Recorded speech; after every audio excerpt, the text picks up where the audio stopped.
boa tarde aí mais uma vez a todos, gente. Hoje nossa palestra, nosso diálogo consciencial, o tema dele é Suas escolhas são a sua vida. Como fazer escolhas acertadas? Esse assunto te interessa? Então vamos interpretar um pouquinho esse título aqui, né? Suas escolhas, sua vida. A gente tem que ter a consciência de cada decisão que a gente toma no dia a dia, cada escolha que a gente faz, isso é a nossa vida. E o resultado dessas escolhas vai ser a vida que a gente tem que viver diariamente. Então, por isso esse tema desse diálogo consciencial. Então, como fazer escolhas acertadas? Porque todo mundo sabe, na teoria, que a minha vida é consequência ou é um produto das minhas escolhas diárias. O que eu escolhi ontem, as escolhas que eu fiz ontem no meu passado, alguns anos atrás, elas vão estar reverberando hoje no meu presente. E boa parte delas vão reverberar no meu futuro. Todo mundo sabe disso, mas até onde nós temos consciência sobre isso e nós fazemos as escolhas acertadas? E mais além, como fazer essas escolhas acertadas? Então a gente tem que analisar dentro da lei kármica, que todos nós como espíritas e umbandistas acreditamos, né, e cremos, a justiça de Olorum, Zambi ou Olotumaré na Umbanda, que é o Deus absoluto, ela é perfeita e ela é inexorável, ou seja, a gente não tem como fazer barganha com essa justiça. Então a gente precisa aprender que o que a gente faz, toda ação gera uma reação, toda causa gera um efeito. E aí vamos trazer esse pouco para a nossa vida diária. Como é que está a minha vida hoje? Eu tenho que prestar atenção que a minha vida hoje é escolha, é um produto das escolhas que eu fiz ontem, anteontem, mês passado e até na vida passada. Até na vida passada. Então muitas vezes a gente se pega pensando assim: nossa, mas eu sou tão bonzinha nessa vida, eu não fiz nada para ter, né, esse sofrimento, essas dificuldades. Esquecendo-se de que o que estava lá atrás também está reverberando. Eu gosto sempre de ter uma parte do Evangelho mesmo da Bíblia, dos textos sagrados, que fala o seguinte: o amor cobre a multidão de pecados. Então não existe essa história de que eu fiz lá atrás errado, eu não posso fazer nada para mudar essa realidade. Ora, se o Cristo, que aqui na Umbanda a gente chama de Oxalá sincreticamente, nos falou que o amor cobre a multidão de pecados, basta eu começar a ser amor, plantar amor, tomar decisões baseadas no amor, olhando para mim, olhando para o outro, olhando para o mundo, e as coisas vão começar a mudar. Porque a misericórdia também é ou não é uma lei? Ela é uma lei. Então não é só a lei karma justíssima não, porque se fosse cobrar o tempo inteiro, cetil por cetil, nós não aguentaríamos, nós não daríamos conta. Então, interpretei um pouquinho essa questão, né, das suas escolhas na sua vida. A gente tem que pensar, gente, que minha vida está desse jeito, na área profissional, no meu relacionamento. Então, o que eu preciso fazer como escolha diária para mudar esse efeito, para mudar esse produto da minha criação, se não for na causa, fazendo as escolhas acertadas. Perguntinha aqui bem básica, que a gente não, é básica, mas a gente não para pensar. Gente, acertos e erros, vocês acham que geram maturidade e discernimento, os acertos e os erros? Quem acha aí, levanta a mão, por favor. Que os acertos e os erros geram discernimento e maturidade. E se eu disser para vocês que não geram? Não geram. Não geram, gente. Nós vamos entender. Vamos falar de duas palavrinhas importantes para a gente entender o que eu estou falando. Vocês vão entender. Na verdade, vocês vão falar, realmente, por esse lado é desse jeito. E vocês também já sabem, só vou relembrar aqui junto. Palavra discernimento. O significado da palavra discernimento, se a gente for buscar lá na etimologia, que é a raiz, né, da existência da palavra, o conceito mais profundo da essência de cada palavra, diz o seguinte: que discernimento é você ir no cerne da coisa e você tirar. E quando você alcança o cerne da coisa, você tocou a verdade daquela coisa, daquela circunstância, daquele problema na sua vida, ou até também das coisas boas da nossa vida. Então, discernimento é você ter discernimento das coisas, é você conseguir ir no cerne das coisas, dos acontecimentos, das circunstâncias, tirar o que é verdade dentro disso, e aí sim iluminar a tua consciência. Isso é discernimento, que tem a ver com tomada de consciência também. E aí eu pergunto, será que a gente tem sabido discernir no dia a dia? Os nossos acertos e os nossos erros têm gerado consciência? Nem tanto assim quanto a gente gostaria, né? Um exemplo, quando a gente faz alguma coisa errada e a gente tem uma consequência ruim dessa coisa errada, a gente nunca mais erra? Aí eu pergunto de novo para vocês, acertos e erros por si só geram consciência? Geram discernimento? Geram experiência? Não geram. Se a gente não parar para olhar, botar a lupa da nossa consciência na questão, a gente continua fazendo a mesma coisa, inclusive os mesmos acertos e os mesmos erros. Então, se a gente não aprender a discernir, a gente não vai conseguir tocar na coisa mais profunda e verdadeira que existe naquele contexto. Então, a gente fica na ilusão do acontecimento. Então, a gente fala, já passei por isso muitas vezes. Vamos falar de relacionamento, gente? Tem gente que fala assim, eu tenho um dedinho podre com relacionamento, né? É 1, é 2, é 3, é 4, vários relacionamentos, tudo com os mesmos problemas. Então, a gente começa a analisar se o problema está no outro, na outra, ou se está em mim. E como é que eu faço para resolver isso? Não é só passando por experiência. Experiência todos nós tivemos demais. Vamos falar de reencarnação? Quantas reencarnações a gente já teve? Quantos relacionamentos a gente já teve? Gerou consciência? Gerou discernimento? A gente não está fazendo mais nada errado? Porque a gente não está botando a lupa da consciência na questão. A gente precisa buscar discernir. E aí a gente vai falar um pouquinho de como fazer isso aqui. O passado e nossas experiências. Vamos falar um pouquinho do passado, gente. A maior parte de nós vivia a maior parte do tempo, 90%, com algum exagero talvez, olhando ou para o passado ou para o futuro. A gente nunca está no presente, né? Aí eu falo muito aqui, às vezes a gente está aqui assistindo o diálogo consciencial, a gente está aqui no trabalho, né? Esperando o momento da consulta. A gente está lá no trabalho, a gente está lá, oh meu Deus, daqui a pouco eu vou sair e vou encontrar com fulano. A gente não está de corpo presente. Isso também dificulta esse processo de discernimento, de tomada de consciência. Então, pegando uma ilustração que é muito utilizada por muitos palestrantes lá fora. Quando a gente está dirigindo, quem dirige sabe muito bem, e quem não dirige sabe que isso também é a lógica, é a razão da coisa. Quando a gente está dirigindo, a gente dirige olhando para o que está aqui na minha frente, ou para o que ainda está lá na frente, ou para o retrovisor. Alguém dirige olhando para o retrovisor? O tempo inteiro? Como é que a gente dirige a nossa vida olhando o tempo inteiro para trás? O que fulano fez comigo, o que fulana fez comigo, uma irritação que eu tive no meu trabalho, uma coisa que aconteceu de ruim na minha vida. Quando eu era criança meus pais não me deram o que eu gostaria de ter recebido, e até hoje eu levo essa mágoa para o fundo, sabe, para o futuro. E aí assim, eu estou sempre dirigindo a minha vida aqui agora, olhando o retrovisor da minha vida, só o passado, o tempo inteiro. Gente, alguém dirige alguma coisa olhando para trás, sem olhar para frente? Não tem como. E também cuidado para não projetar demais lá para frente, porque a gente também não consegue ver o que está atrás do morro. Eu preciso ver o que está aqui para eu chegar primeiro no morro, porque senão não adianta. Então assim, é uma lógica, mas que a gente não para analisar. O retrovisor, gente, o passado e o futuro são importantíssimos. A gente precisa usar o passado da forma como ele tem que ser usado. Como eu estou dirigindo um carro, eu dou uma olhada no retrovisor aqui, dou uma olhada no retrovisor aqui e foco para frente. Essas olhadelas aqui, a gente precisa estar no passado. Porque onde estão as nossas experiências, gente? No passado. No passado elas estão. Agora eu preciso namorá-las também da forma correta. Não é me abraçar, me agarrar, mas eu falar assim, te amo, porque através de você eu posso me melhorar, mas você fica aí, minha filha, você está no passado. O que a gente faz? Carrega todos os problemas do passado para a vida presente, e aí como é que a gente constrói um futuro?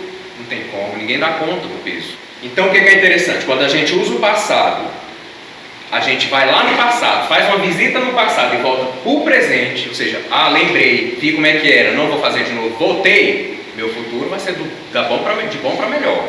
Agora, quando eu visito o passado e eu fico lá, mesmo eu voltando no meu corpo aqui, mas minha alma lá no passado, não preciso nem falar qual o que vai dar isso aí, né? Sofrimento, dor, mágoa, porque dificilmente a gente fica agradecendo as coisas boas do passado, né? Mas as coisas ruins, gente, a gente fica louvando, glorificando essas coisas como se elas fossem a verdade e a realidade da nossa vida. E haja quem diga, né, e os grandes iluminados nos ensinam que a gente sofre mais pelo que não está acontecendo do que realmente está acontecendo. A gente sofre mais pelo passado, pelo futuro. Olha as crises de ansiedade, não é crítica. Quem não tem? Quem não tem ansiedade? Né? Quem não tem algum nível aí, às vezes, de tristeza, depressão? Todos nós temos. Mas por que isso? Exatamente porque a gente vive passando. O depressivo, gente, o ansioso, ele vive no futuro, com medo do amanhã, sempre no amanhã, né? O depressivo, ele vive com uma tristeza muito agarrada do passado, das coisas que ele não conseguiu realizar. E todos nós temos algum grau de depressão, de ansiedade durante a vida aí. Mas então, quando eu vou lá, visito esse passado e eu não consigo retornar o presente, o dia a dia, isso vai me fazer muito mal. Porque aí, ou seja, eu estou tentando guiar a minha vida, direcionar a minha vida, olhando para trás. Se fosse para a gente olhar para trás o tempo inteiro, lembra do caipora, gente, do folclore? Nossos pés eram virados para trás e a cabeça também, né? A A gente ia ficar andando olhando para trás. E às vezes a gente olhar para frente, mas não é assim, pé para frente, cabeça para frente. Porque ninguém quer caipora. Eu acho que é caipora o nome, né, gente? Não falei errado não, né? Falei besteira não. Curupira. E quem é o caipora? A caipora é aquela que tem curupira de estimação. Olha aí, ó, já ensinou. Vivendo e aprendendo. Curupira, gente, curupira. Depois eu edito o vídeo aqui, só na live que não dá. Então, gente, ó, todavia, não usamos nossas experiências do passado da forma correta, de forma a promover sabedoria e construirmos um presente, baseado em escolhas acertadas. Então a gente vai lá, visita o passado e a gente fica lá. E isso não faz com que a gente construa um presente. A gente não consegue construir um presente se viver no passado, tampouco no futuro. Então, gente, um pouco mais de realidade, que é estar presente. Aí tem aquele chavão, né, gente? Fica até triste quando eu vejo isso no Facebook. O presente é um presente. Ai, meu Deus do céu. Mas é óbvio, né? Mas é a verdade, gente. O presente é um presente. Ninguém aceita esse presente. Então, como que a gente gera discernimento? Vamos falar um pouquinho mais do processo de tomada de consciência de gerar discernimento. Primeira coisa, gente, quando acontece alguma coisa na minha vida, para que isso seja realmente uma experiência, vocês concordam que a pessoa que tem experiência, ela faz a coisa cada vez melhor? Vamos falar de quem tem experiência em compor uma obra.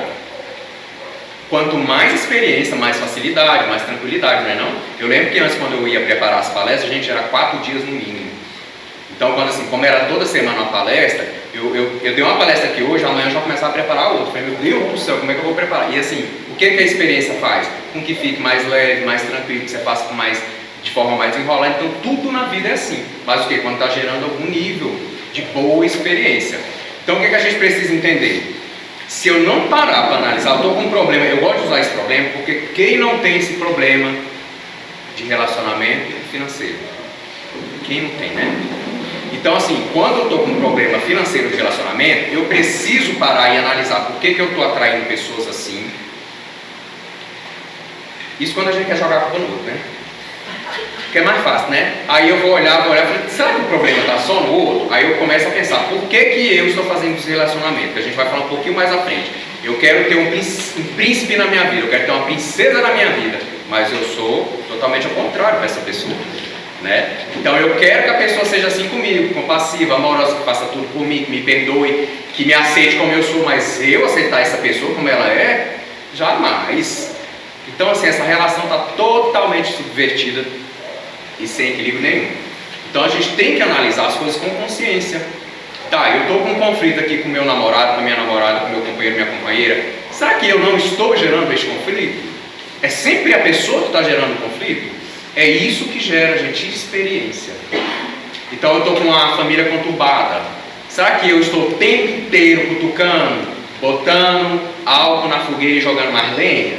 Ou eu estou apaziguando, pacificando? Então eu quero uma vida em paz e serenidade familiar, um relacionamento bom, mas eu estou fazendo o quê? Qualquer coisinha eu estouro, qualquer coisinha eu brigo, fico cobrando demais, quero ser dono do prazer do outro. Porque, gente, isso é uma das coisas mais graves hoje em dia, vocês podem analisar.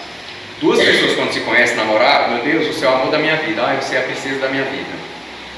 Antes ainda durava uns 2 meses, 3 meses, né? Agora é uns 2 dias, 3 dias. Então o negócio está caótico. E o que é pior? Um sente-se dono do prazer do outro. Isso é muito grave. Quando o outro não pode achar ninguém bonita, porque isso já é nossa, que falta de respeito. Não, tem que achar todo mundo do planeta horrível, feio, porque só você, porque tudo que eu achar de velho, de bonito, é só com você. Não. Então assim, a gente foi subverter, a gente tem que prestar atenção nisso aí.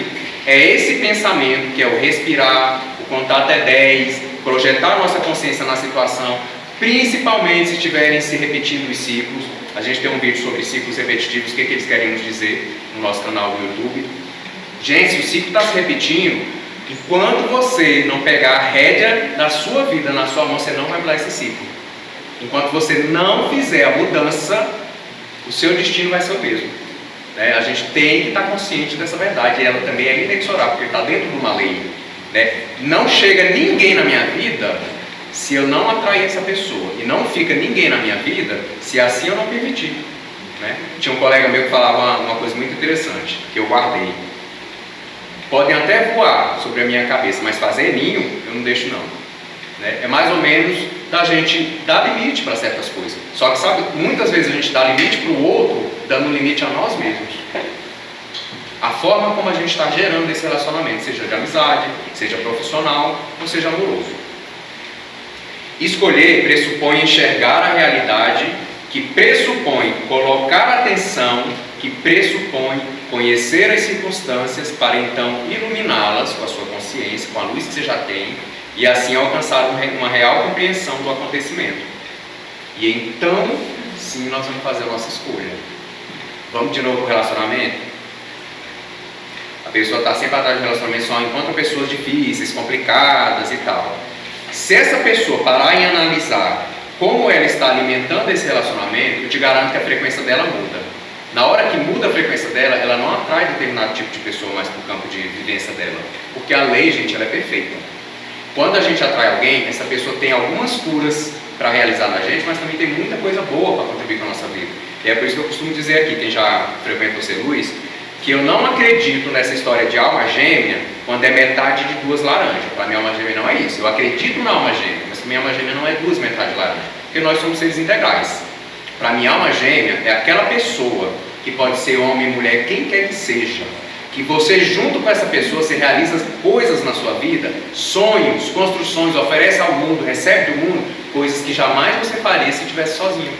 Para mim, isso é o conceito mais claro para mim que eu entendi de alma gêmea. Então, se eu tenho, e pode ser um amigo, alma gêmea? Pode. Eu posso ter um amigo, eu posso ter um amigo que faça isso comigo. Né? Então, às vezes a gente tem almas gêmeas na família, às vezes a gente tem almas gêmeas no campo de relacionamento amistoso, de amizade, e às vezes não é no campo conjugal, emocional ali, mais emotivo, entende? Nesse trato, né, de casamento. Às vezes não. Então, assim, isso é como eu penso.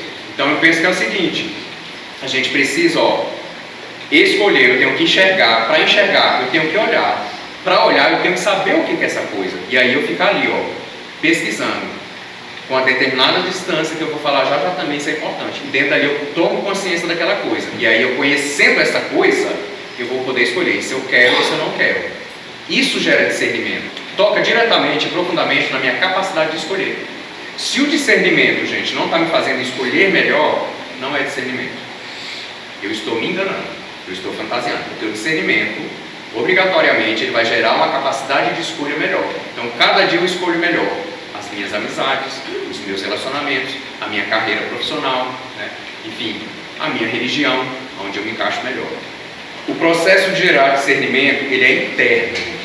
Por que interno, gente? Porque a gente está falando de refletir sobre as coisas. Quando eu estou falando de refletir, de reflexão, eu preciso refletir, eu estou falando de uma luz que eu tenho interior, que já existe das minhas experiências do passado, que eu preciso projetar agora, no presente, entendeu? Com consciência, com discernimento.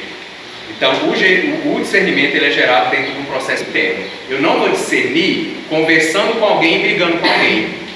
Eu vou discernir quando eu brigo com alguém, quando eu converso com alguém, mas em um determinado momento eu olho para dentro e falo, peraí, agora deixa eu avaliar esse cenário, né? Um dos maiores filósofos, agora a gente não vou lembrar se foi Sócrates, falou, mas ele fala o seguinte, que se todo mundo, antes de dormir, pegasse um caderninho e escrevesse tudo que fez de certo, tudo que fez de errado, e pensasse como não errar de novo, e como continuar acertando e acertar mais coisas, cada dia ia ser um dia melhor. Até que a gente ia fazer isso de forma natural e não precisava mais do caderno, bastava o livro da vida, com cada página branca do amanhã, para a gente estar escrevendo nossa história de forma diferente. Então, assim, é um processo interno de discernimento. E aí a gente tem que entender a diferença entre agir e reagir a tudo. O experiente, a pessoa que tem experiência, ela age, ela não fica reagindo a tudo. Tudo que acontece na vida dela, ela reage. São pessoas que não têm experiência, ou que não está consciente da experiência que já desenvolveu e não está usando. Porque a gente pode ter alguma coisa em nível mais sutil, mais do subconsciente, mas a gente não está sabendo usar. Às vezes a gente tem as ferramentas e a gente não sabe usar, né? Então a gente precisa usar, porque está aqui na nossa alma, nos nossos registros kármicos. Estou falando dos bons registros kármicos, né, das experiências que a gente passou, com muito louvor nas outras vidas. Porque a gente também só olha para as coisas ruins. Vem cá, e quantas coisas boas a gente fez? Cadê essas positividades, essas coisas boas, nossas experiências positivas? Então eu preciso parar de reagir. Então olhem para a vida de vocês diariamente, gente, no trabalho, principalmente no trânsito, no engarrafamento, numa discussão. Vocês estão reagindo ou vocês estão agindo? Porque eu vou falar, todos nós aqui, sem exceção, já temos condições de agir. E não ficar reagindo a tudo, porque só gera mais problema. Aí a pergunta que a gente faz é, você quer resolver um problema ou você quer jogar mais algo nessa fogueira? Porque geralmente a gente joga, não joga não?